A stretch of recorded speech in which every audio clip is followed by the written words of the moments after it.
In today's video, I'm going to teach you how to create a channel in Microsoft Teams Essentials. If you're new to Microsoft Teams or just need a quick refresher, stay tuned as we guide you through this simple process step by step, ensuring that you can enhance your team's communication and collaboration efficiently.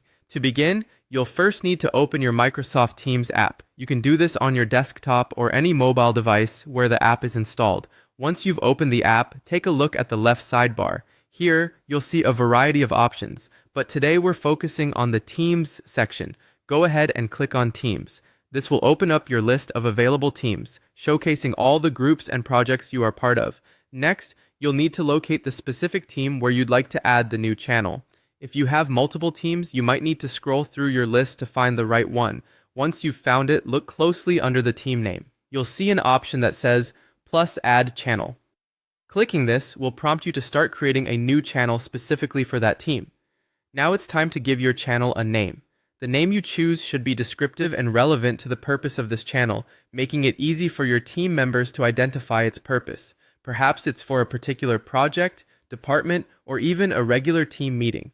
Once you've decided on a name, type it into the provided field. Finally, you'll see an Add button. Go ahead and click it. This action officially creates your new channel, and you're all set.